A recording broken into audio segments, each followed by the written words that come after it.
ये जो हमको हथियार दिखाई दे रहे हैं, और बीएसएफ हर दिन लाकर सामने ये दिखा भी देती है। आप इसको जरा वॉल में डालिएगा। ये हथियार अगर आप वॉल में डाल देंगे तो हमको समझा, जैसे ये है सर, ये सामने इन्होंने बनाए हुए हैं, ये कुछ की ग्राफिक्स इन्होंने बनाए हुए हैं। ये देखिए जरा, ये धूल चटाने वाले पाकिस्तान को जो हथियार हैं, वो इसमें से जाहिर है इनका कुछ एनिमेटिक वर्जन भी इन्होंने सामने रखा है जो आपको समझ में आ रहे हैं। ये ऐसे एंटी मटीरियल राइफल क्या है सर? देखिए साहब, जब लॉन्ग डिस्टेंस पे आपको कोई जैसे बख्तरबंद गाड़ी है या आपको कोई ऐसी चीज है, कोई बंकर है जो ऐसा कोई सॉलिड ठोस टारगेट है, उसको एंगेज करना पड़ता है, तो ये एक किस्म की आप कह लें कि अगेंस्ट अ फोर्टिफाइड बंकर और अगेंस्ट आर्मर्ड व्हीकल, जिसके मतलब not a tank, obviously not a tank, but कोई ऐसी ठोस गाड़ी, उसके खिलाफ जब आपको, it's like a sniper rifle but long distance मारने वाली, और ये जो है इस टाइप के टारगेट को मारते हैं, तो ये है ऐसे ही स्नाइपर राइफल है। स्नाइपर राइफल से आप लॉन्ग डिस्टेंस पे, ज्यादा लॉन्ग डिस्टेंस पे 800 मीटर, 1000 मीटर, 1500 मीटर, इस पे आप ये देखिए, ये ऑटोमेटिक ग्रेनेड लॉन्चर है जो फायर करवा रहे हैं, एजीएल है। अच्छा दिनेश, मैं भी ये जरा आप इसको जिप को ऊपर कीजिए, इसकी वजह से हमको दिख नहीं रहा है।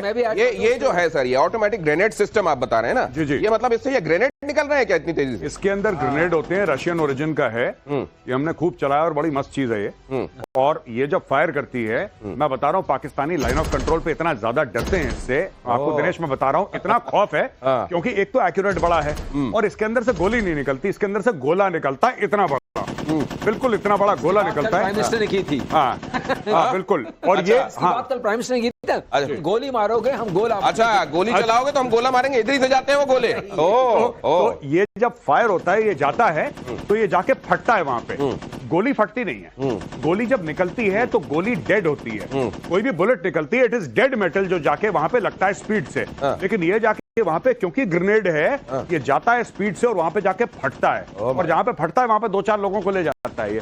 तो ये ऐसी चीजों लगातार दर लगातार फायर करता है, बहुत शानदार, वेरी ब्यूटीफुल वेपन।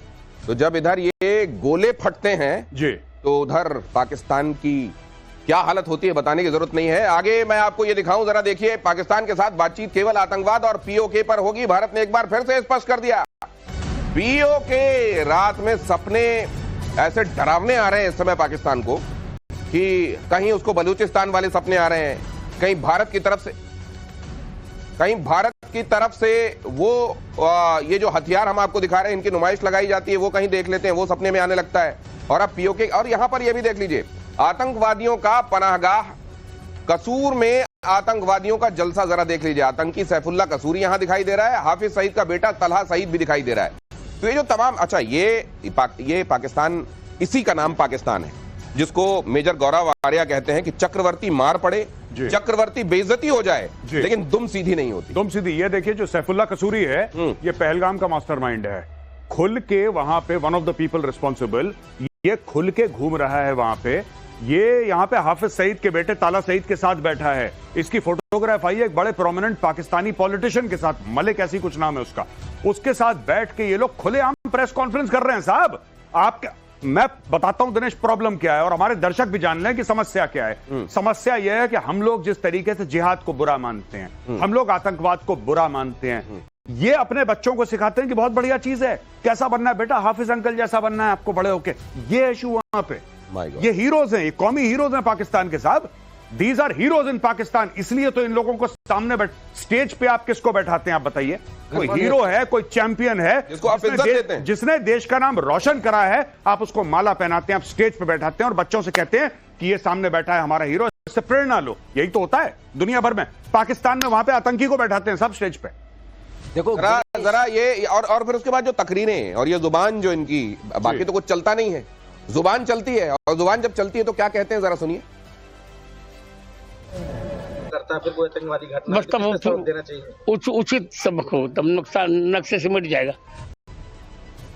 यकीनन अगर कुत्ता किसी दिन बोल पाया तो आकर हाथ जोड़कर कहेगा कि मुझे पाकिस्तान के साथ मत तौलिए आप तमाम लोग। अक्सर मेजर गौरव आर्य भी ये कह देते हैं, आज स्वामी जी को भी हम सुन रहे हैं। अब क्या किया जाए, इसके अलावा कोई दिखाई नहीं देता, लेकिन बेचारा ये जानवर तो बड़ा वफादार होता है। अब ये देखिए, उपेंद्र द्विवेदी आज रामभद्राचार्य, भारत के संत, भारत को दिशा देने वाले लोग रहे हैं, और भारत भारत के संत जब एक बार किसी चीज के लिए अपनी चुटिया बांध लेते हैं तो फिर आपको मालूम है कि फिर क्या होता है। सर, ये जनरल द्विवेदी का वहां पहुंचना जी और रामभद्राचार्य का ये कहना कि दक्षिणा में तो पीओके चाहिए, और इधर राजनाथ सिंह भी ये कह रहे हैं कि पीओके हमारा है, वहां के लोग हमसे मिलने के लिए आतुर हैं, बहुत जल्दी ये होता हुआ दिखेगा। पीओके खुद दौड़ा दौड़ा आएगा और कहेगा कि मैं तो भारत का यही हूं। बात है। मैं दिनेश एक बात बताना चाहता हूं अपने व्यूअर्स को, बहुत जरूरी है। कई लोगों ने सोशल मीडिया पे ये क्रिटिसाइज करा है कि चीफ ऑफ आर्मी स्टाफ ऐसे धर्म के मामलों में क्यों पड़ रहे हैं। ऐसा लोगों ने बोला है जिनको नहीं पता है। मैं आपको बताता हूं, ये फौज की रीत है। जो लोग मजाक उड़ा रहे थे ना कि रफेल में आपने नींबू मिर्ची लगा दी और आपने पूजा कर दी, मेरी खुद की यूनिट में, गुरखा बटालियन में, गढ़वाली, कुमाऊनी, ये जितनी भी आपकी ये हैं, ठीक है, रेजिमेंट्स है इंडियन आर्मी, यहां पे शस्त्र पूजा होती है। हमारे यहां तो बलि चढ़ती थी, अब बंद हो गया ये सब। मेरे सामने चढ़ी है, जब मैं था, कमीशन हुआ था, वहां पे बलि चढ़ी है और खून से शस्त्र पूजा हुई है। मैंने खुद देखा है अपनी आंखों से, मेरे सामने हुई है, मेरे सामने हुई है। तो ये तो रीत थी, आज भी है। जब मेरी रेजिमेंट लड़ाई के लिए जाती है तो कालिका माता की जय और कालिका माता का मंदिर अपने कंधे पे रख के जाती है, तब ठोकती है दुश्मन को। जब सिख रेजिमेंट जाती है तो बोले सोनिहाल, सत श्री अकाल। जो गुरु ग्रंथ साहिब है, गुरु ग्रंथ साहिब को माथे पे रख के सिख रेजिमेंट लड़ाई लड़ने जाती है। तो लोग ऐसी हवाबाजी, ये कैसे कर दिया राफेल में, कैसे कर दिया जनरल द्विवेदी, क्यों नहीं भाई? ये तो है फौज की रीत, क्यों नहीं? ये फौज की रीत है भाई। फौज में ये आज से नहीं चलता चला आ रहा, ये 250 साल पहले अंग्रेजों के टाइम से चलता चला आ रहा है। आप देखिए किस तरीके से हम लोग बनाते हैं त्योहार फौज में। राजा रामचंद्र की जय, जय बजरंग बली की, लड़ाई में, युद्ध में पाकिस्तान के साथ लड़ रहे हैं, बजरंग बली की जय। और ये कह रहे हैं कि धर्म का बात धर्म की नहीं है, ये हमारी रीत है। कहना चाहूंगा दो बातें मैं भी कहना चाहूंगा जो मेरे अभी समझ में आई, जो मैंने गुरु जी का ये सुना। पहली बात कि पाकिस्तान राक्षस देश है और उसमें जो रावण है, दशानन टाइप, वो वहां की पाकिस्तानी आर्मी है। और जब तक रावण का नाश नहीं होगा, मतलब उसके नाभि में आप बम नहीं मारेंगे, वो नाभि सूखेगी नहीं। कमांड एंड कंट्रोल सेंटर को सुखाना है और विभीषण को वहां बैठाना है, धर्म स्थापित करना है। धर्म को स्थापित किया जाना बहुत जरूरी है। लेकिन एक मैं बात कह दूं, रावण तो बहुत विद्वान पंडित था।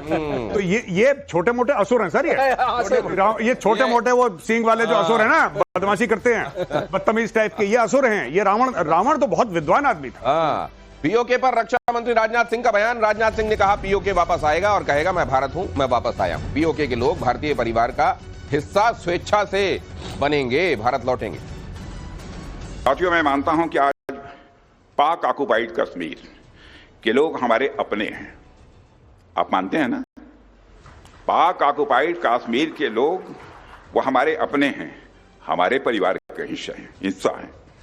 हम प्रधानमंत्री के श्री नरेंद्र मोदी जी के एक भारत श्रेष्ठ भारत के संकल्प के लिए पूरी तरह से प्रतिबद्ध हैं और हमें यह पूर्ण विश्वास है कि हमारे वो भाई जो आज हमसे भौगोलिक और राजनीतिक रूप से अलग हैं, वो भी अपने स्वाभिमान, आत्मा की आवाज और स्वेच्छा से भारत की मुख्य धारा में कभी न कभी जरूर वापस लौटेंगे।